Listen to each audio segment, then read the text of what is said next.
Hey folks, Duke CT here back once again. Nice new camcorder, as we will like it so much, in my room with my huge echo. Anyway, first things first, I wish to everyone here, subscribers, old, new, friends on YouTube, old, new, what have you, a very happy new year. Thank y'all for making this year a very interesting and good year for me. For me starting my reviews here and then getting kicked off on YouTube and going on Blip, and I want to thank all of y'all for supporting that, supporting when I jump to Blip and when I link the videos here and everything else. And speaking of which, link in the description for my other review, my new review of WWE's TLC is already there, done. Link in the description. Hopefully y'all will enjoy that. It's done on my webcam, but you know, 2010, I will be using this. And hopefully it won't come out as bad or garbled or what have you. Anyway, next thing I want to be talking about, let me just, well, let's see.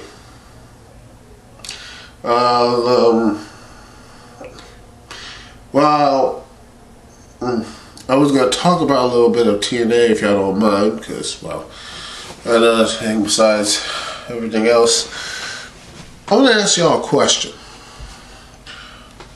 Does anyone really care about the Brother Ray, Brother Diva, or Bully Ray,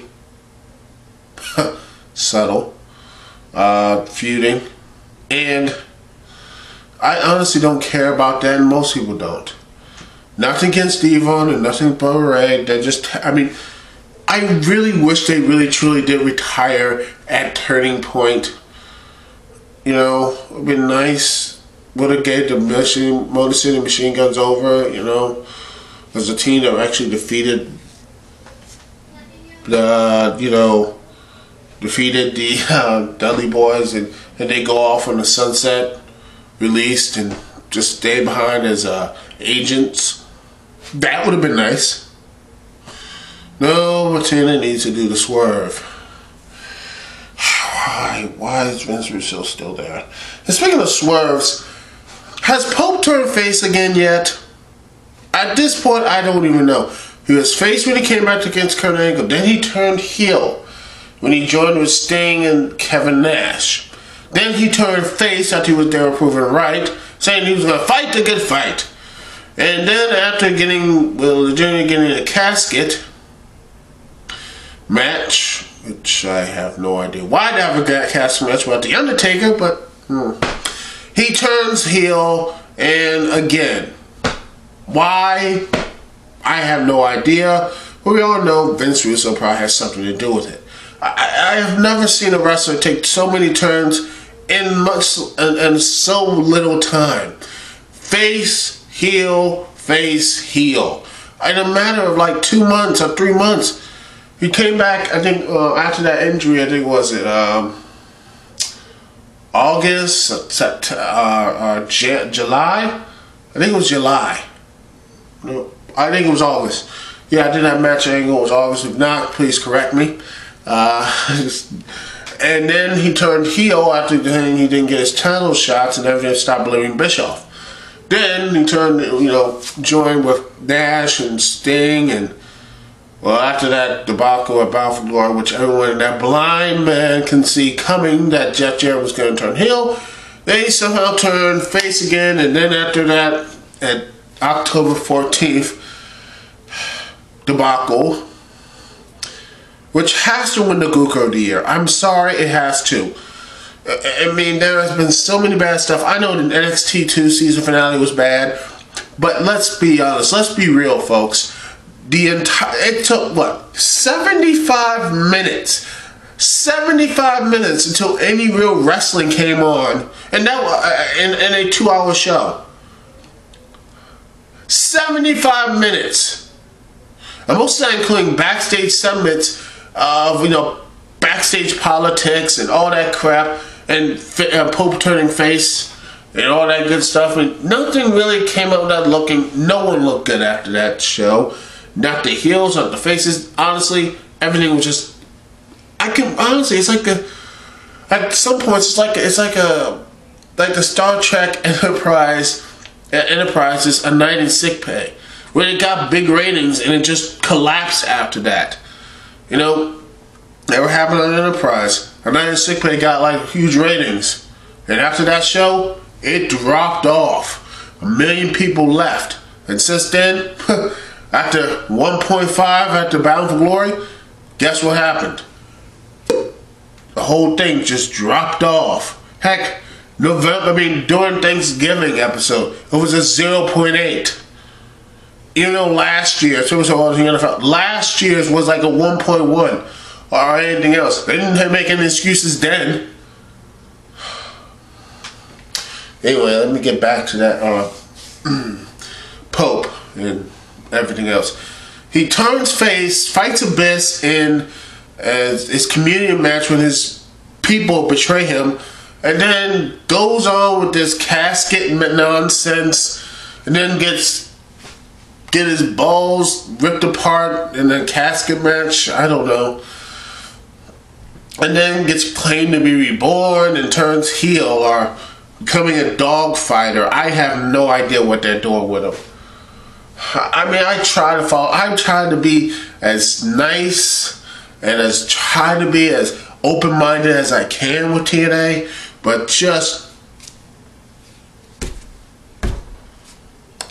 you just can't. It frustrates me. It frustrates me. You just can't do it. You can point out all the stupid things by the first hour and just say, "Yep." And even worse, it's coming to the point it's predictable. And top it all off, that champion's going to go to jail this next year. It's going to even make everything more sense. You know, make everything less sense or what have you. It makes TNA look completely and utterly Bush League. So yeah. My true hope for TNA in the new year would be somehow getting competence. Just enough, like if they can, but yet, all that bad TNA and worst things and everything else, at least they have a competent tag division, which then I can't say for WWE.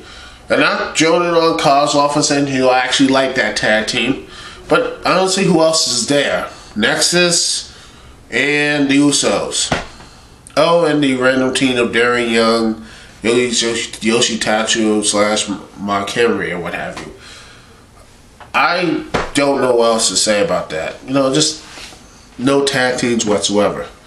But on the plus side, the WWE has recently signed Awesome Kong, so hopefully they actually will treat her with the respect she rightly deserves. Hopefully.